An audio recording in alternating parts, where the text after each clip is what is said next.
सब कुछ देखा है मैंने, सब समझता हूं। मैं अंदर बैठता था उसमें, सालों में अंदर बैठा हूं। नमस्कार दोस्तों, हम लेकर आ चुके हैं आप लोगों के लिए 20 मिनट में सुबह की 50 ताज़ा और बड़ी खबरें बताएंगे। दोस्तों, प्रधानमंत्री नरेंद्र मोदी के ऊपर भड़के राहुल गांधी, कहा फिलहाल जिन भी लोगों की जान गई है वो सब कुछ सरकार की नाकामी है।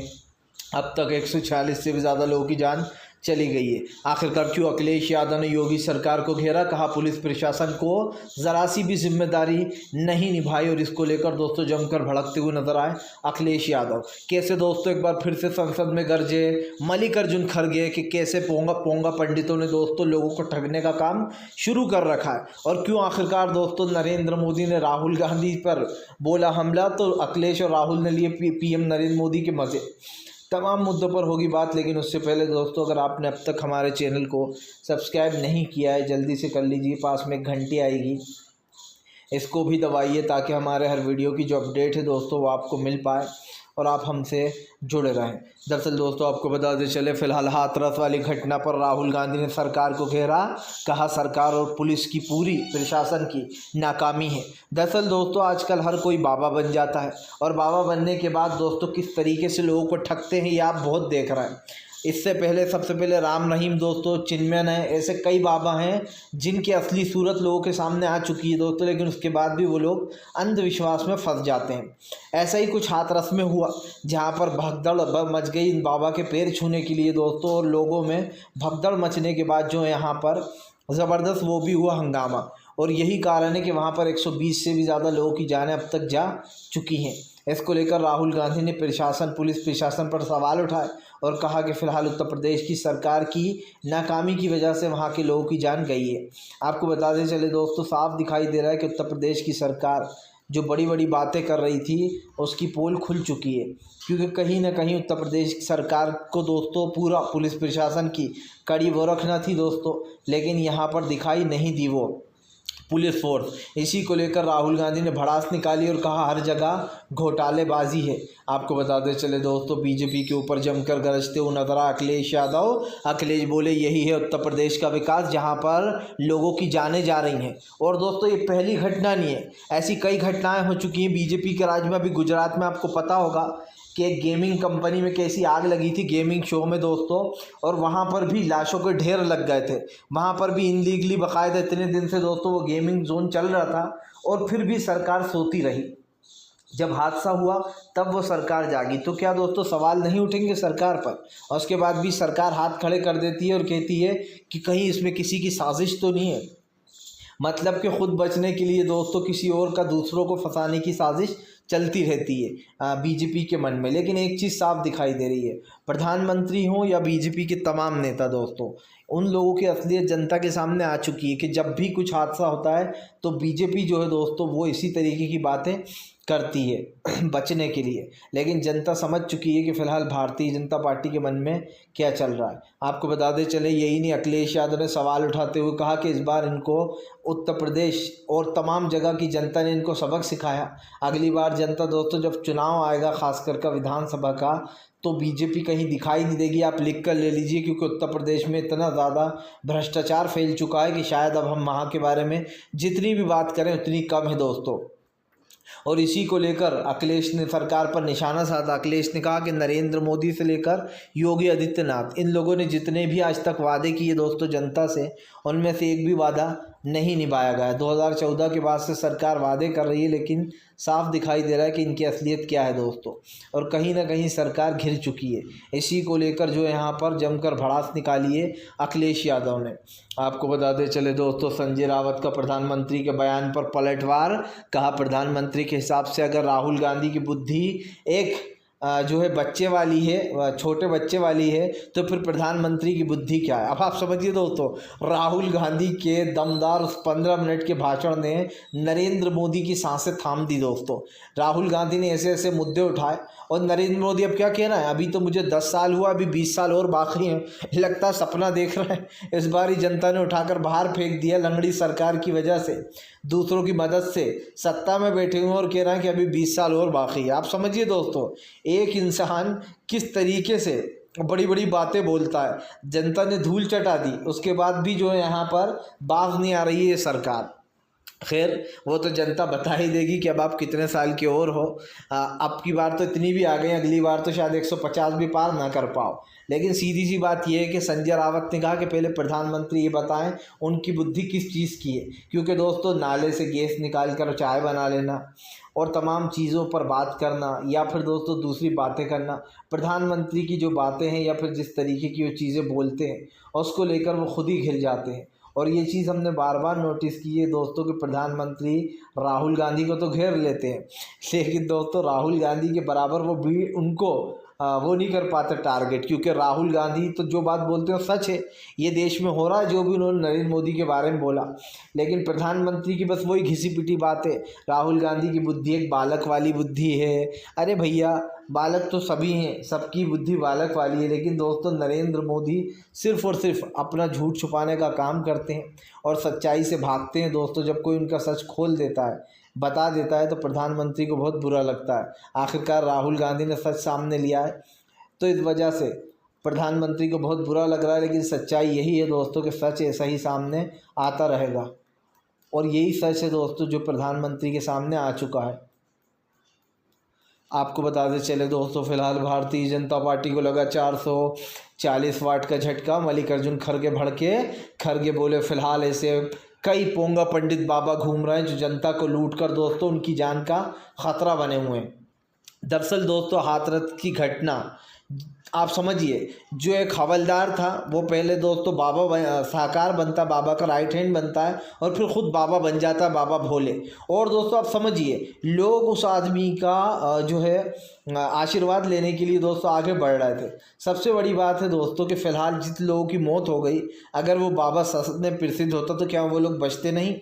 और जिस तरीके से हमारे देश में दोस्तों ये बाबाओं ने अपना खर्चा पानी चला रखा है, इससे दोस्तों देश को सतर्क हो जाना चाहिए। मुझे तो हैरत होती है कि आज की दुनिया में भी लोग दोस्तों बाबा पंडित इन सब पर यूज़ करते। जो सच्चे उन पर करिए दोस्तों, लेकिन जो लोग आपको लूटने का काम कर रहे हैं, जो सिर्फ फर्जी हैं, उन पर मत करिए। जो सच्चे हैं, जैसे कि अयोध्या के सच्चे हैं जिन्होंने कहा था कि देखो भाई आधे अधूरे मंदिर का उद्घाटन कर दिया, कई ऐसे लोग हैं जो सच बताते हैं और इस चीज़ को हमें समझना चाहिए। क्योंकि दोस्तों सच जो होता है ना, वो बिल्कुल आईने की तरह होता है, साफ दिखाई देता है।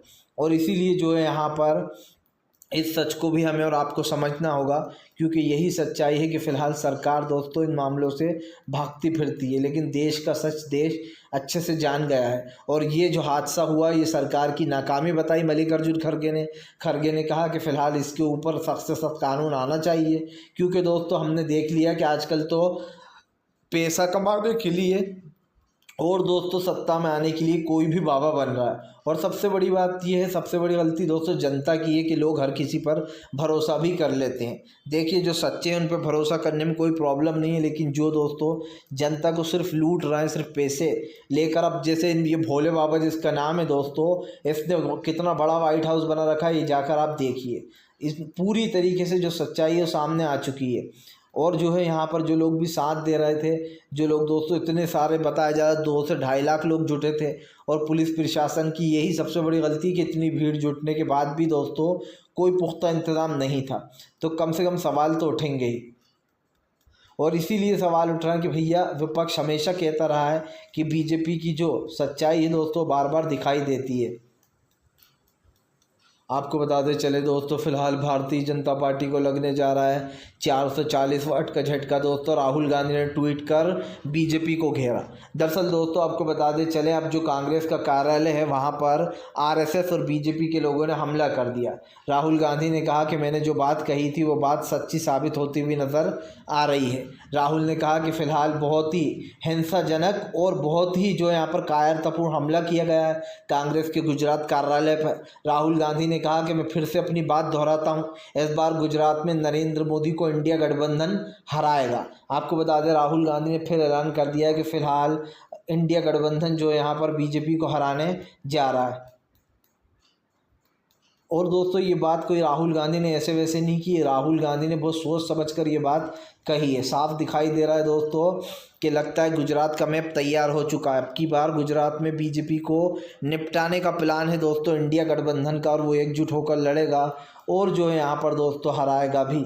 एक चीज़ साफ़ हो चुकी है कि फ़िलहाल अब बीजेपी की मुश्किलें बढ़ने वाली हैं दोस्तों, क्योंकि सरकार की नीतियाँ पूरी तरीके से फेल हो गई हैं। अब गुजरात सरकार को एक बड़ा झटका यहाँ पर ये कह सकते हैं दोस्तों हम लगने जा रहा है, क्योंकि गुजरात सरकार ने दोस्तों अब तक लोगों के लिए कुछ नहीं किया।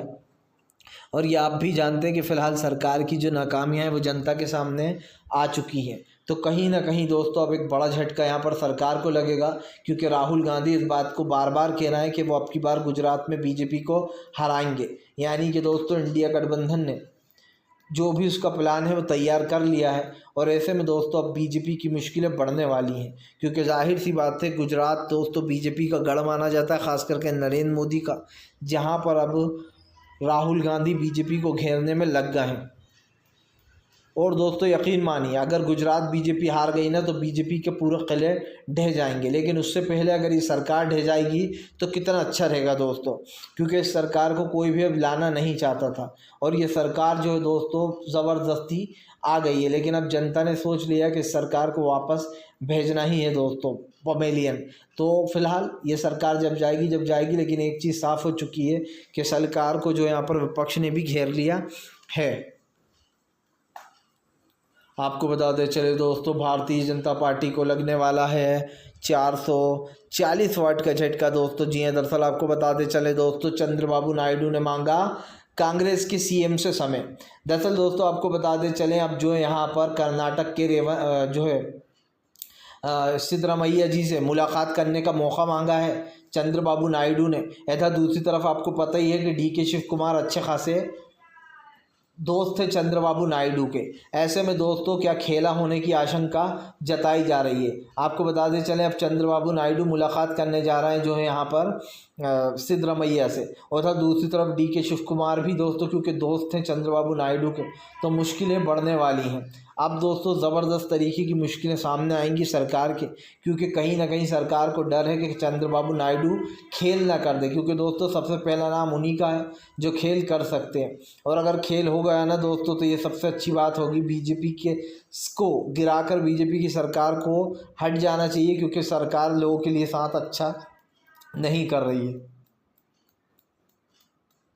और दोस्तों ये साफ दिखाई दे रहा है कि भारतीय जनता पार्टी की जो असलियत है वो सामने तो है ही जनता के। ऐसे में अब अगर सरकार चंद्रबाबू नायडू गिरा भी देते हैं तो कोई बड़ी बात नहीं होगी, क्योंकि दोस्तों ये तो सभी जानते हैं कि फ़िलहाल इस सरकार ने देश की जनता के लिए कुछ नहीं किया पिछले 10 सालों में, और उल्टा नरेंद्र मोदी कह रहा है अभी तो 20 साल और बाकी हैं। दोस्तों 20 साल तो बहुत दूर की बात है, प्रधानमंत्री जो यहाँ पर इस सरकार को पूरा कर ले वही बड़ी बात है, क्योंकि पत्ता तो इनका अब की बार ही कट गया था, लेकिन नीतीश कुमार और चंद्रबाबू नायडू के रहम पर अभी सत्ता में आ गए हैं, लेकिन कब तक रहेंगे कोई नहीं बता सकता है। और ये चीज़ मैं आपको बार बार दोहराता हूँ कि फ़िलहाल इस सरकार की नीतियाँ सबके सामने आ चुकी हैं आपको, और ये दोस्तों होने वाला है, बहुत जल्दी सरकार गिर सकती है। आपको बताते चले दोस्तों फ़िलहाल प्रधानमंत्री नरेंद्र मोदी के ऊपर भड़क गई दोस्तों ममता बनर्जी। कहा फ़िलहाल श्रद्धालुओं के साथ जो हुआ वो होना नहीं चाहिए था, बीजेपी की चूक की वजह से इतने सारे लोग मारे गए। दरअसल दोस्तों साफ दिखाई दे रहा है कि फ़िलहाल बीजेपी की गलती के मारे इतने सारे लोगों की दोस्तों बैंड बज गई। और आप समझिए ये जो हादसा हुआ है कोई छोटा मोटा हादसा नहीं है, 146 लोगों की जान जाना दोस्तों बहुत बड़ी बात है। इससे पहले आपको याद होगा एक बार गुजरात का पुल टूट गया था तो महिला और बच्चे नदी में डूबकर मर गए थे। इसके बाद दोस्तों गेमिंग जोन में आग लग गई, वहाँ पर भी लोग इसी तरीके से कई लोगों की लाशें बिछ गई।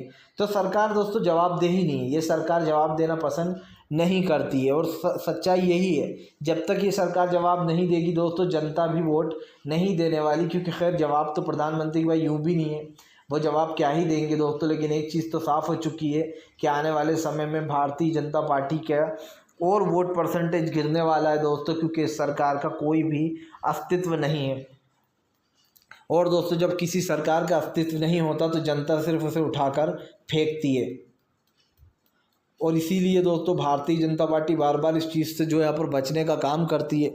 लेकिन सच्चाई जनता के सामने आ चुकी है, जनता जान चुकी है कौन जनता के लिए काम कर रहा है और कौन जनता के ख़िलाफ़ है। तो तो आपको पता होगा दोस्तों, अभी हाल ही में राहुल गांधी और अखिलेश ने क्या बात कही थी कि फ़िलहाल ये सरकार सिर्फ खुद के लोगों के लिए काम कर रही है, अडानी अंबानी और कोई नहीं। लेकिन दोस्तों राहुल गांधी पूरे देश के लिए काम करना चाहते हैं। राहुल गांधी की बातें कहीं ना कहीं साफ दिखाई देती हैं। और दोस्तों ये चीज़ भी साफ़ हो जाती है कि फ़िलहाल राहुल गांधी के दावे प्रधानमंत्री के ऊपर भारी पड़ते हैं। इसीलिए कहीं ना कहीं सरकार की दोस्तों असलियत जो है वो जनता के सामने आ चुकी है। आपको बताते चले दोस्तों, फ़िलहाल बीजेपी के ऊपर जमकर भड़कते हुए नज़र आए दोस्तों जो है यहाँ पर उद्धव ठाकरे ने सरकार को दी चेतावनी, कहा जनता करेगी फैसला, जनता सिखाएगी दोस्तों अब इनको महाराष्ट्र में सबक। दरअसल दोस्तों खुली बात है कि महाराष्ट्र में उद्धव शिवसेना यानी कि शिवसेना कांग्रेस और दोस्तों आघाड़ी की सरकार आने जा रही है। और इस बात को दोस्तों कोई झुठला नहीं सकता है कि फ़िलहाल वहाँ पर इस सरकार का गेम ओवर होने वाला है, क्योंकि दोस्तों जो है यहाँ पर इस सरकार ने जनता के लिए कोई काम नहीं किया और इसीलिए दोस्तों जनता ने सोच लिया कि अब की बार इसको फिर उखाड़ कर फेंकना। आपको याद होगा महाराष्ट्र में शिवसेना की सरकार थी, कांग्रेस शिवसेना और एनसीपी की, लेकिन बीजेपी ने गिरा दी उसको एकनाथ शिंदे के बल पर दोस्तों अब जनता फिर से खेल करने वाली है। जनता फिर से उद्धव ठाकरे को लाने वाली है दोस्तों। और उद्धव ठाकरे के आने के बाद मतलब आघाड़ी की सरकार आने के बाद कांग्रेस एनसीपी की बीजेपी का सफाया होने जा रहा है। महाराष्ट्र में भी बीजेपी पूरी साफ हो जाएगी दोस्तों, क्योंकि महाराष्ट्र में भी उसका कोई अस्तित्व दिखाई नहीं दे रहा है और इसीलिए बीजेपी का गेम ओवर होता हुआ नज़र आ रहा है। और आपको पता होगा दोस्तों, अभी कुछ दिन पहले महाराष्ट्र में अजीत पवार को भी अपने गुट में शामिल कर लिया। पहले शिवसेना तोड़ी, फिर एनसीपी तोड़ी और उल्टा एनसीपी का सिंबल और नाम भी किसने दे दिया, अजीत पवार को। लेकिन उसके बाद भी बीजेपी दोस्तों लोकसभा में बुरी तरीके से हार गई और दोस्तों सबसे बड़ी पार्टी बनकर कौन उभरी, कांग्रेस। सेकंड नंबर पर आई शिवसेना और थर्ड पर थी एनसीपी और उसके बाद कहीं बीजेपी का नंबर आया। तो साफ दिखाई दे रहा है, अभी से लोगों ने बता दिया कि सरकार किसकी बनने जा रही है महाराष्ट्र में। कहीं ना कहीं भारतीय जनता पार्टी को इस बात का डर है दोस्तों। बीजेपी बार बार अभी उद्धव ठाकरे को या तो भगा रही थी या बार बार उद्धव ठाकरे से कह रही है कि हमारी पार्टी में शामिल हो जाएं, लेकिन यहाँ पर उद्धव ठाकरे ने साफ मना भी कर दिया। और ये साफ था कि उद्धव ठाकरे नहीं जाएंगे, क्योंकि उद्धव ठाकरे को एक बहुत बड़ा धोखा दिया था बीजेपी ने दोस्तों। और इससे पहले भी आपको याद होगा इसी चीज़ पर सवाल उठे थे, लेकिन सरकार जो है इन सवालों से भागती है। और ये साफ दिखाई देता है, सरकार भागे या कोई भागे लेकिन जनता दोस्तों अपने सवालों के जवाब मांग ही लेती है। तो कहीं ना कहीं भारतीय जनता पार्टी के जो सवालों के जवाब है दोस्तों बीजेपी के पास है नहीं। लेकिन एक चीज़ तो साफ़ हो चुकी है कि अब देश की जनता ने तय कर लिया दोस्तों इस सरकार को वापस पवेलियन भेजने के बारे में। आपको बताते चले दोस्तों, फिलहाल भारतीय जनता पार्टी के ऊपर लगने वाला है एक और ग्रहण दोस्तों। जी हाँ, दरअसल आपको बताते चले अब राहुल गांधी नेता प्रतिपक्ष तो हैं ही दोस्तों, लेकिन राहुल गांधी जो है इंडिया गठबंधन की एक बड़ी बैठक करने वाले हैं, जिसमें दोस्तों अब आने वाले चुनाव जो है चाहे वो महाराष्ट्र का हो या बिहार का हो दोस्तों, अब इन जगहों पर वो इंडिया गठबंधन को साथ लेंगे ताकि दोस्तों पूरा इंडिया गठबंधन एक गुट होकर चुनाव जीत सके। सीधी सी बात ये है दोस्तों कि अब चुनाव जीतने जा रहा है इंडिया गठबंधन और कहीं ना कहीं सबसे पहला खेल मुझे लगता है बिहार में ही होगा। और मुझे साफ था दोस्तों कि बिहार का तो होगा ही होगा इंडिया गठबंधन का मेला, क्योंकि इंडिया गठबंधन दोस्तों कहीं ना कहीं बिहार को अब अपने पास लाना चाहता है। बीजेपी की कई दिनों से सरकार है, लेकिन साफ दिखाई दे रहा है दोस्तों कि फ़िलहाल बीजेपी उन चीज़ों को करना नहीं चाहती थी जो बिहार में विकास होना चाहिए था, और बीजेपी का विकास गायब है बिहार से। तो ये चीज़ आप भी जानते हैं, इसीलिए हमने इस चीज़ को बार बार दोहराते हैं कि फ़िलहाल बिहार में जो काम होना चाहिए था दोस्तों वो हुआ नहीं। और सरकार की नीतियाँ तो आपको पता ही है किस तरीके से काम करती है, इसीलिए बिहार से लेकर तो तमाम जगहों पर मोदी सरकार को राहुल गांधी ने घेर रखा है। आपको पता होगा तेजस्वी यादव ने जब कहा था कि फ़िलहाल बिहार से शुरुआत होगी, तो बिहार की सरकार से लेकर तो तमाम राज्यों में बीजेपी को अब डर लग रहा है। हरियाणा भी लगभग बीजेपी के हाथ से जा रहा है और बिहार भी दोस्तों मुझे नहीं लगता अब कि यार बीजेपी बिहार में जीत पाएगी, मतलब नीतीश की सरकार आ पाएगी। दूसरी तरफ दोस्तों हरियाणा तो बीजेपी के हाथ में है ही नहीं, महाराष्ट्र बीजेपी के हाथ से फिसल गया है, और दोस्तों और भी राज्य हैं जहां बीजेपी की सरकार